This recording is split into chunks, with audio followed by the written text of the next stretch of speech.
दोस्तों हमारे चैनल दर्पण ज्ञान सागर में आप सभी का स्वागत है। तो सभी भाइयों को जय श्री राधे जय श्री कृष्णा। तो दोस्तों आज का प्रसंग है कि सियार की 10 बातों को गांठ बांध लो, जीवन में कभी मुसीबत में नहीं फंसोगे। तो वीडियो शुरू करने से पहले मेरा आप सभी से अनुरोध है, यदि आपने अभी तक हमारा चैनल सब्सक्राइब नहीं किया है तो प्लीज़ आप हमारे चैनल को अभी सब्सक्राइब कर लें, क्योंकि आपका एक सब्सक्राइब हमारे लिए बहुत ही महत्व रखता है। देखिए दोस्तों, एक जंगल में एक सियार रहता था। एक दिन वह जंगल में घूम रहा था कि उसकी दृष्टि एक मरे हुए हाथी पर पड़ गई। दोस्तों उस मरे हुए हाथी को देखकर वो सियार मन में सोचने लगा कि आज मुझे जी भर के मांस खाने को मिलेगा, मेरे मन की पूरी तरह भूख मिट जाएगी। दोस्तों इस प्रकार का विचार करके वो सियार जो था वो मरे हुए हाथी के चारों ओर चक्कर लगाने लगा और फिर मन में सोचने लगा कि आखिर इसकी सख्त चमड़ी कैसे फाड़ी जाए। दोस्तों सियार बहुत कोशिश करने के बाद भी हाथी की सख्त चमड़ी को फाड़ नहीं पाया। दोस्तों सियार मरे हुए हाथी के चक्कर लगा ही रहा था, तब तक उसे सामने से एक शेर अपनी तरफ आता हुआ दिखाई दिया। दोस्तों सियार सोचने लगा कि किस प्रकार शेर को यहाँ से भगाया जाए। सियार के मन में यह भी ख्याल आता है कि शेर को अपनी ताकत से तो नहीं भगाया जा सकता, इसलिए इसे नम्रता से ही संभालना होगा। अब गौर करें, जब शेर मरे हुए हाथी के पास बैठे सियार के पास पहुंचा तो सियार नम्र होकर के उस शेर के चरणों में गिर गया और कहने लगा, महाराज मैंने इस मरे हुए हाथी की आपके लिए रक्षा की है ताकि इसे कोई ना खा जाए। दोस्तों शेर ने खुश होकर के कहा, बहुत अच्छा, ठीक है, परंतु मैं किसी दूसरे द्वारा मारे गए जीव को नहीं खाता, इसलिए मैं इसे तुझे दान कर रहा हूँ, तू ही इस मरे हुए हाथी को खा ले। दोस्तों इस प्रकार से इतना कहकर के शेर वहाँ से चला गया और सियार की जान बच गई। अब दोस्तों शेर वहाँ से निकला ही था कि तब तक एक नई मुसीबत खड़ी हो गई। शेर के जाने के बाद में वहाँ पर एक बाघ आ जाता है। दोस्तों सियार मन में सोचता है कि अभी तो शेर से हाथ जोड़ कर के जान छुटाई थी, अब मैं इसे कैसे भगाऊं, ये बाघ मुझे मार देगा। दोस्तों सियार ने सोचा कि बाघ के साथ में भेद नीति का प्रयोग करूँगा। तो सियार सीना फुला करके कंधे चौड़े करके उस बाघ के सामने आया और कहने लगा, अरे बाघ, तूने यहाँ पर आकर के बहुत बड़ी गलती कर दी। मुझे मेरे मालिक शेर ने इस हाथी की रक्षा के लिए यहाँ बिठाया है। पिछली बार जब उन्होंने शिकार किया था तब एक बाघ ने उनका शिकार झूठा कर दिया था, जिससे मेरे मालिक शेर ने उन बाघों को इस जंगल से खत्म करने का प्रण लिया है। अगर उनको पता चल गया कि कोई बाघ यहाँ पर आया है तो वो तुम्हें नहीं छोड़ेंगे और तुम्हें मार देंगे। दोस्तों इस प्रकार सियार की भेद नीति से वो बाघ जो था बहुत डर गया और सियार से कहने लगा, मित्र तुम मेरे जाने के बहुत देर तक भी शेर को मेरे बारे में नहीं बताना, नहीं तो वो मुझे मार देगा। दोस्तों इस प्रकार से बाघ वहाँ से चला जाता है और सियार की जान बच जाती है। अब आगे गौर करें, जैसे ही दोस्तों बाघ वहाँ से जाता है तो एक नई मुसीबत के रूप में चीता उस सियार के पास में आ जाता है। अब सियार मन में सोचता है कि जैसे तैसे मैंने शेर और बाघ से अपनी जान बचाई, अब ये तीसरी मुसीबत चीते के रूप में मेरे पास आ गई, ये चीता मुझे मार के खा लेगा। अब दोस्तों वो सियार उस चीते को वहाँ से भगाने की रणनीति बनाने से पहले मन में विचार करता है कि इस हाथी की चमड़ी बहुत सख्त है, मैं अपने दांतों से इसको फाड़ नहीं सकता और इस चीते के दांत बहुत ही तीखे हैं, इसलिए मैं सबसे पहले इस हाथी की सख्त चमड़ी को इस चीते से फड़वा लेता हूँ, फिर इसे यहाँ से भगाने की रणनीति बनाऊँगा।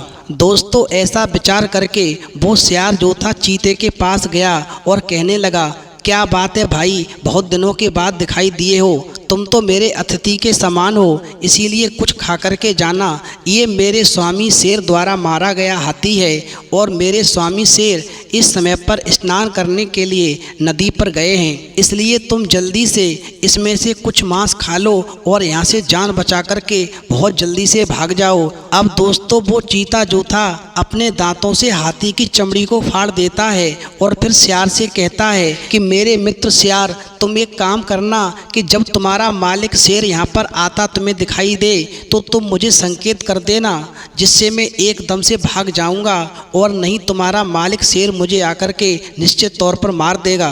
इस प्रकार दोस्तों चीता जो था वो अपने नुकीले दांतों से उस हाथी की चमड़ी को फाड़ देता है और कुछ ही मांस खा पाता है कि तब तक सियार जोर से आवाज लगाता है कि मेरे भाई चीते, मेरा मित्र स्वामी शेर आ रहा है, तुम जल्दी से भाग जाओ वरना तुम्हें मार डालेगा। दोस्तों इस प्रकार से वो चीता जो था सियार की झूठी बातें सुनकर के एकदम से वहां से भाग जाता है और फिर सियार जो था मजे से चीते द्वारा उधेड़े हुए चमड़े के अंदर से जो मांस निकलता है उसे खाने लगता है। अब दोस्तों कुछ ही देर हुई थी कि वहां पर एक दूसरा सियार आ जाता है और जब उस सियार ने अपने ही समान शक्ति वाले दूसरे सियार को देखा तो उस सियार ने दूसरे सियार को अपने बल का प्रयोग करके और वहां से भगा दिया और फिर उसके बाद में हाथी का जी भर के मांस खाया। दोस्तों वो सियार हाथी के मांस को खा ही रहा था कि तब तक उसके पास में उसका एक मित्र हिरन आ जाता है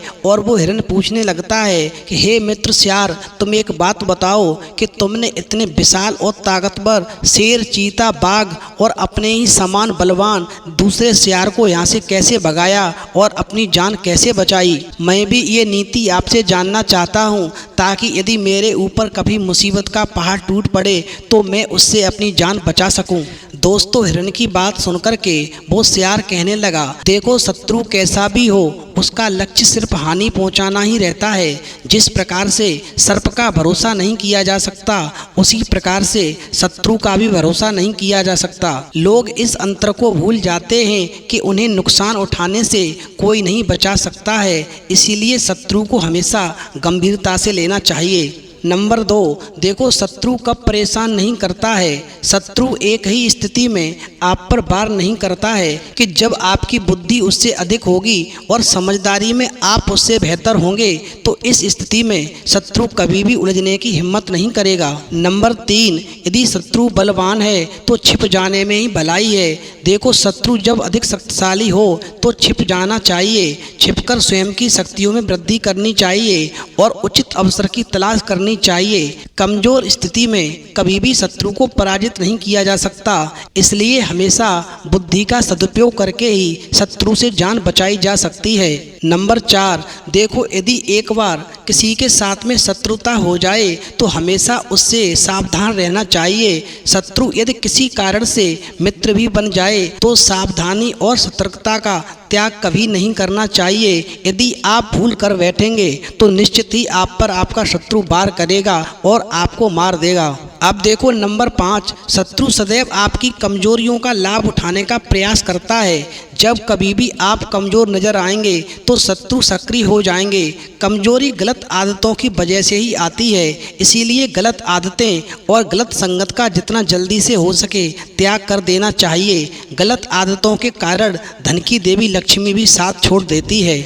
अब दोस्तों वो सियार अपने मित्र हिरन से कहने लगा, अब अंत में मैं तुम्हें ये 4 बातें ऐसी बता रहा हूँ जो हमेशा मुसीबत में काम आती हैं। देखो बलवान शत्रु को हमेशा विनम्रता से मात देनी चाहिए और बहादुर शत्रु को हमेशा भेद नीति से मात देनी चाहिए। और यदि हमारा शत्रु नीच है तो ले दे करके अपनी जान बचा लेनी चाहिए। और यदि हमारा शत्रु हमारे ही समान शक्ति वाला है तो उसे पराक्रम से वश में करना चाहिए, जैसे मैंने किया। तो देखो जब मेरे सामने सबसे पहले बलवान शत्रु शेर आया तो मैंने विनम्रता से काम लिया, और जब दूसरे नंबर पर बहादुर शत्रु बाघ आया तो मैंने भेद नीति से काम लिया, और जब तीसरे नंबर पर चीता नीच शत्रु आया तो मैंने ले दे करके काम किया और उसे बदले में थोड़ा सा मांस खिला दिया। और जब चौथे नंबर पर मेरे ही समान शक्ति वाला दूसरा सियार आ गया तो मैंने अपने पराक्रम से उसे बस में किया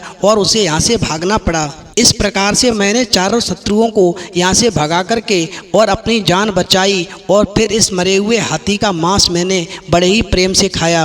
तो दोस्तों इस कहानी से हमें ये सीख मिलती है कि बलवान शत्रु को विनम्रता से, बहादुर शत्रु को भेद नीति से और नीच शत्रु को ले दे करके और अपने समान शक्ति वाले को पराक्रम से बस में करना चाहिए, जैसा कि सियार ने किया। दोस्तों ये जीवन अनमोल है, हमारे दुश्मन जगह जगह बैठे हुए हैं। जब हम आगे बढ़ते हैं तो हमारे 1000 शत्रु हो जाते हैं। इस दुनिया में कोई नहीं चाहता कि हम आगे बढ़ें, हर कोई यही चाहता है कि ये हमारे पीछे चले। तो दोस्तों जीवन के अनेक मोड़ों पर आपको अनेक परेशानियों का सामना करना पड़ सकता है, तो अपनी बुद्धि का सदुपयोग करें और अपने जीवन को खुशहाल जिएं। तो दोस्तों यदि आपको हमारी वीडियो पसंद आई हो तो प्लीज़ आप हमारे चैनल को सब्सक्राइब करें, लाइक करें, शेयर करें, कमेंट करें, क्योंकि आपका एक सब्सक्राइब हमारे लिए बहुत ही महत्व रखता है। तो दोस्तों इस वीडियो में इतना ही, फिर मिलेंगे एक नई वीडियो में नए प्रसंग के साथ। तब तक के लिए जय श्री राधे, जय श्री कृष्णा।